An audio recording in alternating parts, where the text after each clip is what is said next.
rekan-rekan semua, kami melakukan konferensi pers ini karena setelah mengamati perkembangan penyidikan, kalaupun nanti perkara ini dibawa ke pengadilan, di mana Peggy sebagai tersangka, maka motivasi dan fakta sebenarnya secara keseluruhan dari kasus ini tidak akan terbongkar.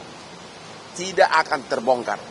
Karena sekarang ini kan targetnya hanya satu, Peggy. Ya. Sementara misteri kenapa kejadian ini dan kenapa berita acara semua saling bertentangan tidak terbongkar. Apa yang terjadi tidak terbongkar. Ya. Penyidik nanti sama jaksa hanya akan berpatokan kepada hukum acara pidana formil. Dia akan mengatakan 2 alat bukti cukup. Peggy bersalah. Dia akan mengatakan begitu. Akhirnya kasus ini akan menguap dengan sendirinya. Akan berakhir di situ. Sementara yang apakah benar fiktif atau tidak akan lagi ditindaklanjuti. Maka kami dari tim Hotman 911 yang sebagai kuasa hukum dari keluarga Vina berpendapat kasus ini sebaiknya penyidikannya sementara ditunda dulu agar Pak Jokowi membentuk tim pencari fakta yang netral, terutama dari para ahli hukum pidana dari universitas, untuk menyelidiki fakta sebenarnya, dan setelah terkumpul nanti baru diserahkan kepada penyidik untuk dilanjutkan ke kejaksaan dan persidangan. Jadi sekali lagi, kami tidak menyatakan kasus ini dihentikan. Jangan ada yang nanti yang ember lagi. Kami tidak menyatakan kasus ini dihentikan. Justru kami ingin kasus ini terbongkar secara keseluruhan. Ini tidak mungkin lagi terbongkar secara keseluruhan kalau hanya mengandalkan penyidikan yang sekarang yang fokusnya hanya Peggy. Karena proses penyidikan sekarang hanya terhadap Peggy. Ya. Itu tidak mungkin lagi terbongkar apa kejadian tahun 2016. Kenapa BAP-nya begitu lengkap di 2016 dan sekarang tiba-tiba BAP 2016 dirontokkan di penyidikan sekarang. Ya. Jadi sekali lagi, ini tidak mungkin lagi kasusnya terbongkar, tidak mungkin lagi rasa keadilan masyarakat dipenuhi hanya dengan penyidikan terhadap Peggy. Ya, keputusan terhadap Peggy ada kemungkinan 2 nanti oleh pengadilan. Ada kemungkinan pengadilan menyatakan Peggy tidak bersalah. Karena apa? 5 terpidana dalam BAP menyatakan Peggy tidak bersalah di BAP tahun 2024. 1 terpidana menyatakan Peggy pelaku. 5 lawan 1 mana yang berlaku? Ya, secara logika hukum ya harusnya 5 terpidana yang menyatakan Peggy tidak bersalah itu yang berlaku. Ya, jadi ada kemungkinan Peggy itu bebas. Yang kedua, ada kemungkinan juga hakim berpendapat yang penting 2 alat bukti lain. Ya, yaitu kesaksian dari siapa? Ya, ada 2 orang saksi. Jadi kemungkinan Peggy itu ada bebas atau mungkin juga tidak bebas. Kalau itu memang hanya target utama, berarti kasus ini akan menguap. 2 DPO sudah tidak diperiksa lagi, sudah tidak ditindaklanjuti lagi, dan kasusnya berakhir begitu saja, dan akan menimbulkan kekecewaan bagi masyarakat dan juga bagi keluarga Vina. Sehingga sekali lagi kami tim Hotman 911 berpendapat keadilan dan kepastian hukum tidak bisa lagi didapat walaupun Peggy divonis bersalah atau tidak bersalah.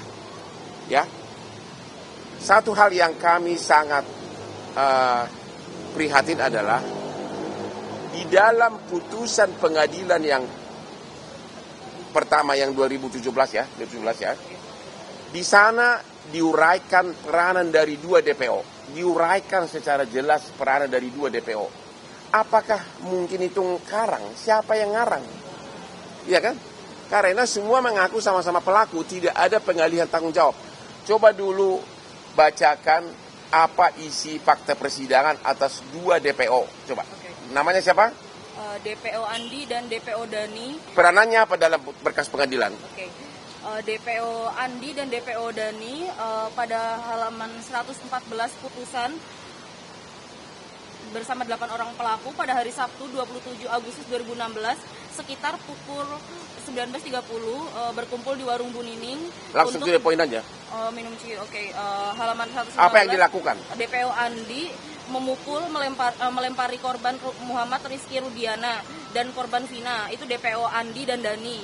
Itu pemerkosaannya gimana? Melempari itu. Terus DPO Dani untuk pemerkosaannya, DPO Andi mengangkat tubuh almarhum Vina, membuka tubuh almarhum Vina, membuka baju almarhum Vina. DPO Dani membuka celananya dan memasukkan alat kemaluannya ke dalam lubang kemaluan korban almarhum Vina, sehingga DPO Dani mengeluarkan air sperma di paha korban almarhum Vina. Selanjutnya disetubuhi oleh 7 pelaku lainnya, termasuk Peggy Perong. Jadi di sini jelas peranan dari 2 pelaku yang DPO dan 8 pelaku tindak pidana lainnya tidak pernah mengatakan bahwa pelakunya orang lain, tapi kami lakukan bersama-sama. Orang biasanya mengalihkan tanggung jawab kalau dia mengatakan saya tidak melakukan tapi orang lain. Tapi di sini kan kami lakukan bersama-sama. Sehingga dan ini putusan sudah final. Sudah inkrah. Sekarang dirubah lagi dengan penyidikan yang begitu singkat. Makanya kita mengatakan masyarakat sudah tidak akan dapat lagi mengharapkan keadilan jangka panjang, tidak akan puas kalau hanya menunggu Peggy disidangkan yang kemungkinan dinyatakan bersalah atau tidak bersalah. Ya. Jadi sekali lagi kami menghimbau kepada Bapak Presiden Jokowi agar membentuk tim pencari fakta dari kalangan universitas yang ahli-ahli hukum pidana untuk menyelidiki dari mulai tahun 2016 sampai sekarang. Ya. Itu yang pertama. Yang kedua, kami juga sangat mempertanyakan atas perilaku dan sikap dari Pak Rudiana, bapak dari almarhum Egy. Begitu kami ditunjuk sebagai kuasa hukum dari keluarga Vina, kami langsung mencoba berkomunikasi dengan Bapak Rudiana untuk saling tukar pikiran karena anaknya kan yang korban si Eki. Tapi kami tidak ditanggapi apapun. Tidak ditanggapi apapun. Namun tiba-tiba sekitar 4 hari lalu ada seorang oknum polisi mengaku utusan dari Pak Rudiana ini mau menunjuk kami sebagai kuasa hukumnya. Tapi ada pesan terselubung di mana bahwa Pak Rudiana itu yakin pelakunya adalah Peggy. Ya. Ada apa nih? Kenapa baru sekarang bereaksi? Dan akhirnya kami dari tim hukum 916 menolak menjadi kuasa hukum dari Pak Rudiana karena kami melihat mempertanyakan ada apa. Padahal dialah yang dari awal mengikuti kasus ini. Kepada dialah dilaporkan peristiwa ini oleh saksi-saksi. Dan juga kenapa dia diam selama ini? Kenapa baru sekarang? Sehingga seolah-olah targetnya yang penting Peggy dihukum selesai, kasus ini selesai, rakyat puas. Dan itu tidak mungkin. Itulah inti dari konferensi pers ini. Yang jelas bahwa masyarakat tidak akan mengharapkan kepuasan, keadilan apabila tidak dilakukan tim pencari fakta untuk mencari fakta apa sebenarnya rahasia di balik skandal ini. Itu inti daripada konferensi pers ini. Ya, saya kasih contoh. Di dalam BAP tahun 2024, 5 terpidana menyatakan Peggy tidak terlibat. 1 terpidana mengatakan terlibat. 5 lawan 1. Kalau 5 lawan 1, harusnya kan yang menang suara terbanyak dong. harusnya, walaupun di dalam KUHP tidak diatur, harusnya Peggy itu tidak tersangka karena 5 menyatakan dia tidak terlibat, 1 menyatakan terlibat. Tapi sekarang terus difokuskan kepada Peggy. Mungkin targetnya oleh penyidik yang penting ada 1 orang yang divonis biar masyarakat puas. Ya, keanehan kedua lagi di dalam berkas persidangan BAP dan putusan, semua terpidana mengatakan 11 pelaku. DPO itu tidak fiktif. DPO itu tidak fiktif. Ada peranan masing-masing. Tapi di dalam BAP tahun 2024, yaitu sekitar 2 minggu lalu, tiba-tiba 7 terpidana ini menyatakan 2 DPO ini fiktif. Padahal di dalam BAP semua peranannya ada. Bagaimana sampai itu yang membuka celana korban, memerkosa, memukul, ada semua peranannya. Ada apa ini? Ini nggak bisa lagi hanya dengan pro justisia. Harus ada tim pencari fakta yang ditunjuk langsung oleh Bapak Presiden. Kalau enggak ini kasus hanya diputus nanti Peggy bersalah atau tidak, kasusnya menguap begitu saja. Kira-kira intinya itu inti daripada konferensi pers kami ini. Karena sekali lagi, yang ketiga ada yang medsos comber atau medsos ada kayak sakit jiwa yang mengatakan seolah-olah tim Hotman 911 itu sudah agak mulai melemah, seolah-olah gara-gara ini terkait kasus narkoba, seolah-olah gara-gara Hotman dulu pengacaranya Teddy Minahasa, itu jelas-jelas orang-orang yang sakit jiwa itu mengatakan itu di TikTok. Karena apa? Ya begitu Peggy ditangkap, yang pertama kali meminta agar Peggy itu dibela oleh pengacara kaliber nasional adalah Hotman. Saya yang mengusulkan agar Peggy itu dapat keadilan, agar ditunjuk pengacaranya ex dari timnya Prabowo, yaitu Yusril sama Otto Hasibuan. Itu usulan dari saya pertama. Kalau saya tidak mau kasus ini terbongkar, saya dalam mungkin, ngapain saya usuli pengacara top? Justru saya pengen kasus ini terbongkar habis. Cuma gara-gara ada mak lampir segala macam itu di TikTok, ya, ada yang menerima uang segala macam lah katanya. Yang punya TikTok segala macam, gue udah kaya raya, gue gak mungkin terima suguhan uang kecil, oke? Gue lebih kaya dari bupati yang kau maksud, gak mungkin saya terima uang, ya? Gue lebih kaya dari bupatinya, ya? Saya benar-benar, sekarang ini, udah 2 nih fakta bahwa kami benar-benar ingin kasus ini terbuka. Hotman lah yang pertama meminta agar Otto Hasibuan dan Yusril menjadi pengacara Peggy agar berani di persidangan, agar kasus ini terungkap. Kalau memang saya membelok, saya nggak mungkin mengusulkan pengacara top.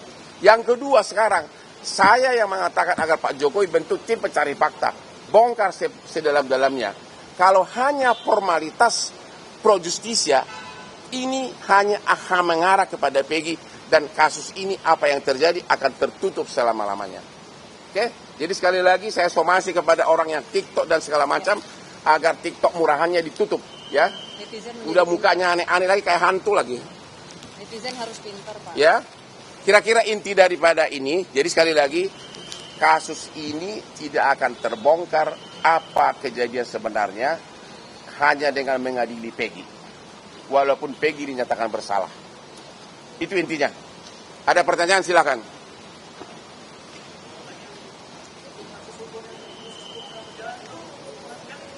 Apa?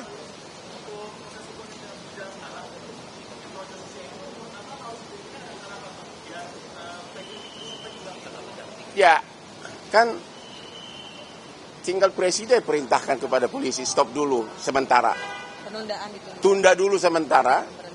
Bentuk tim pencari fakta yang netral dari kalangan ahli pidana universitas.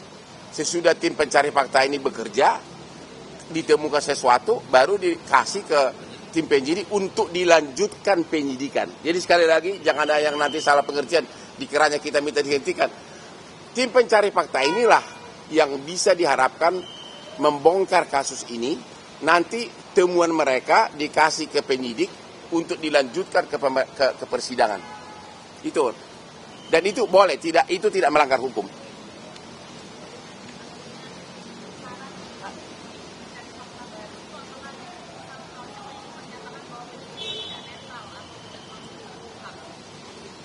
Faktanya sampai sekarang Anda apa ya Anda temui? Faktanya udah terungkap belum? Coba jawab. Ya udah, itu jawab. Makanya saya bilang tadi, kalau kasus ini berlanjut sampai pengadilan, hanya akan berakhir dengan satu dari dua kemungkinan. Peggy bersalah atau Peggy tidak bersalah. Tapi tidak akan terungkap kejadian sebenarnya di balik semua ini BAP yang saling bertentangan. Kenapa bisa fiktif? Kenapa dulu disebutkan pelaku yang fiktif ini justru yang memerkosa, yang membuka celana dalamnya? Itu bahasa siapa? Pertanyaannya, pelaku fiktif inilah yang membuka celana daripada si korban. Kok sekarang fiktif? Jadi yang dulu membuka celananya si korban hantu. Itu ada di BAP, itu ada dalam surat dakwaan, itu ada dalam persidangan, itu ada dalam putusan. Dan itu sekarang dengan dinyatakan fiktif, itu sudah dikubur. Betul nggak? Dengan dinyatakan fiktif, maka itu semua sudah dikubur, tidak akan diperiksa lagi. Konsentrasinya hanya ke Peggy. Seolah-olah yang penting targetnya satu, Peggy, udah biar masyarakat puas. Artinya, kalau Peggy pun dinyatakan bersalah, akhirnya kasus ini akhirnya menguap, tidak tahu sebenarnya apa yang terjadi di balik kasus ini. Ya, harapan masyarakat sebenarnya ingin membongkar kasus ini sedalam-dalamnya. Dan itu tidak akan bisa dapat hanya dengan mengadili Peggy. Itu maksud saya. Ya, silakan lagi.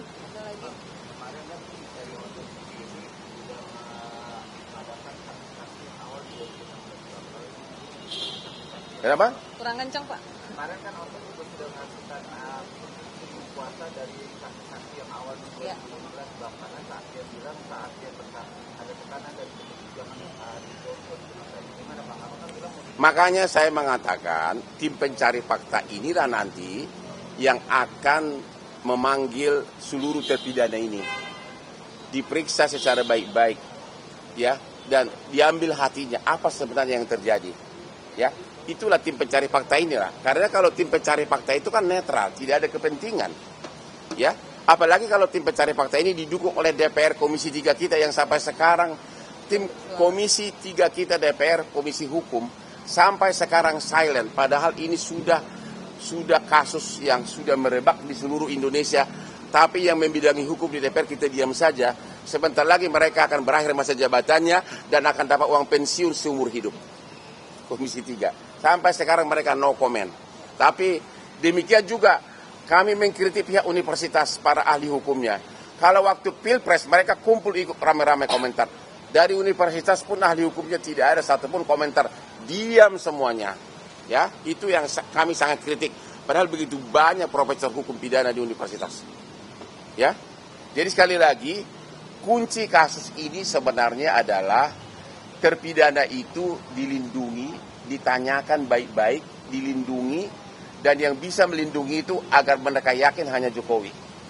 Mereka dipanggil, ditempatkan di suatu tempat, baru kemudian satu-satu dibujuk apa sebenarnya yang terjadi. Toh mereka sudah menjalani hukuman, ya, karena BAP mereka yang dulu sama yang sekarang total bertolak belakang. Pasti ada yang salah, sudah pasti ada yang salah. Ngerti nggak? Kalau sudah pasti ada yang salah, tapi kita hanya mentargetkan Peggy, berarti yang salah ini menguap begitu saja. BAP tahun 2016-2017 total bertentangan dengan BAP sekarang. Nah, itu akan dilupain begitu aja. Targetnya hanya Peggy, yang penting Peggy disalahkan. Yang ini semua terkubur, semua misterinya terkubur. Jadi agar misteri ini terbongkar, satu-satunya harus dibentuk tim pencari fakta. Yang punya kekuasaan negeri ini hanya Pak Jokowi yang berhak mengatasi itu. Karena Pak Jokowi tidak punya kepentingan secara pribadi. Ada lagi? Udah? Udah kali. Cukup ya? Oke. Makasih. Apa? Saya sekali lagi, kami tidak meminta kasus ini dihentikan. Namun kasus ini tidak akan terbongkar secara keseluruhan kalau penyidikan sekarang dilanjutkan hanya terhadap Peggy. Karena hasilnya hanya menyatakan Peggy bersalah atau tidak. Sementara misteri sebenarnya tidak terbongkar. Kenapa dulu tidak fiktif, kenapa sekarang fiktif? Kenapa dulu dia pelakunya, kenapa dulu dia memperkosa, sekarang tidak memperkosa? Itu yang harus dibongkar. Itu yang diharapkan masyarakat. Apa benar ada orang di belakang ini semuanya? Itu yang diharapkan oleh masyarakat. Kalau sekali lagi kami tidak minta kasus ini dihentikan.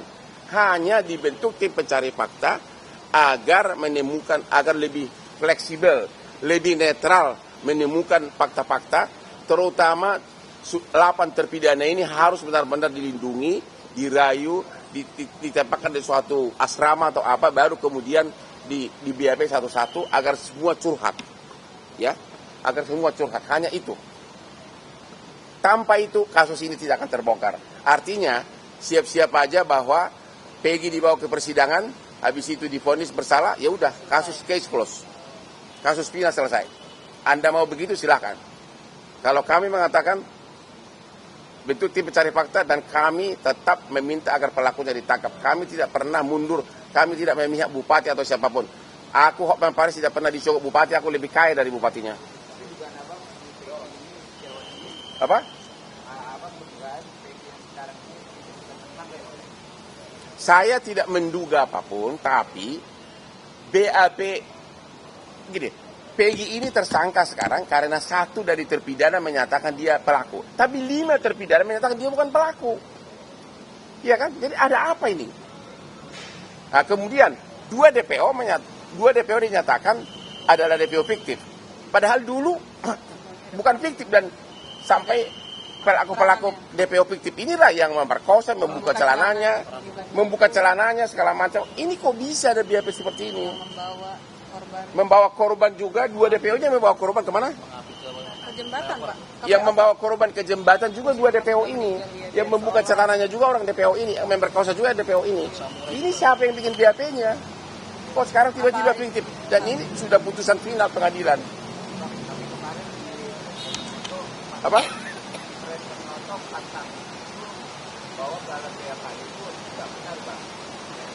Pak Safi menyatakan itu BAP dipaksakan katanya, Pak. Ya itulah makanya tim pencari fakta inilah yang berhasil membongkar itu. Karena penyidik kan pasti punya kepentingan. Yang penting Peggy masuk, selesai tugas saya. Makanya harus tim pencari fakta ini yang benar-benar mencari. Ya, apakah mereka ini benar pelaku atau bukan, atau orang lain pelakunya.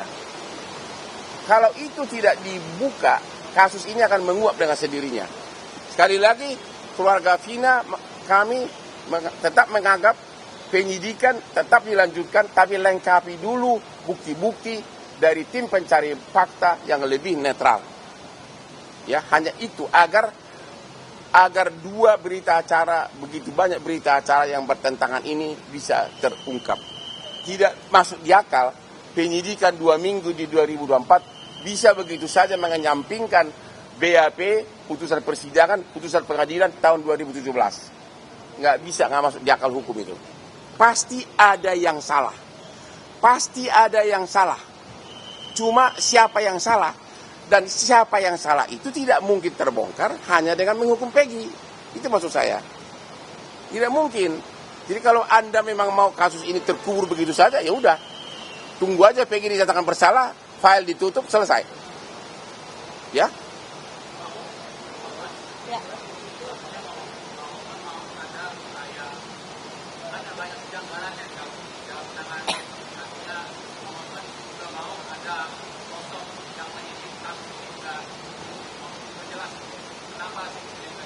Yaitu tim pencari fakta ini membongkar misteri dari 2016. Baik penyidiknya, baik motivasinya apa, dan kenapa. Kalau ini fiktif, ya, kenapa di BAP tahun 2016 begitu rapi perlakuan uraian kelakuan dari fiktif itu? Bahkan disebutkan membuka celana. Masuk di akal enggak? 7 terpidana mengarang cerita bahwa 2 fiktif inilah yang membuka celana. Nggak mungkin kepikir ke sana lah. Kecuali dia mengatakan pelakunya itu yang 2 orang ini, kami tidak bersalah. Ini kan mereka sama-sama ngaku. Orang biasanya melimpahkan tanggung jawab kalau dia menyatakan dirinya tidak bersalah. Ini enggak. Jadi memang misterinya sangat dalam. Ada apa ini? Siapa yang membuat BAP ini tahun 2016? Itu pertanyaan utama. Siapa yang membuat BAP ini 2016? Kok bisa rapi begini? Ya, uraiannya semua lengkap. Tapi kalau sekarang dengan hitungan beberapa hari 2014 dinyatakan fiktif. Berarti semua hasil persidangan yang 2016 itu dinyatakan otomatis gugur. Ya, gugur. Fakta persidangan berarti berubah. Ya kan? Ya harusnya yang 7 orang ini harusnya buru-buru aja mengajukan PK dong. Buru-buru mengajukan PK. Ya kan? Kenapa? Ya. Kita itu tugas dari tim pencari fakta. Tapi uraiannya ini sangat lengkap. Ya. Sangat jelas. BAP 2016 itu kita curiga. Itu benar nggak itu BAP kejadian sebenarnya gitu. Jadi sekali lagi sebagai pengacara yang sudah berpraktek puluhan tahun, kasus ini tidak bisa lagi dibongkar permasalahannya hanya dengan proses pro justisia hukum acara pidana. Karena hukum acara pidana hanya mengatakan kalau sudah ditemukan 2 alat bukti selesai. Begitu. Sekarang ini Peggy ada saksi, sudah dipanggil psikolog, sudah dipanggil, katanya sudah tes kebohongan. Nanti akan terulang lagi kasus kopi sianida. Ya, yang akhirnya psikolog yang menyatakan dia bersalah, katanya. Ya. Itu kan. Jadi target utama penyidik itu hanya Peggy sekarang ini. Ada lagi? Sekali lagi keluarga Vina setuju agar Bapak Presiden memenuhi rasa tuntutan keadilan dari rakyat untuk membentuk tim pencari fakta. Tim pencari fakta ini nanti bekerja sesudah ditemukan, hasilnya dikasih kepada penyidik. Penyidikan kemudian dilanjutkan dan dibawa sidang. Kami tidak minta dihentikan penyidikan, justru kami ingin membongkar sampai ke akar-akarnya. Kalau berdasarkan penyidikan sekarang, sudah pasti akhirnya hanya satu, Peggy. Kasusnya tidak akan terbongkar lagi. Terkubur sudah. Oke bos, selesai.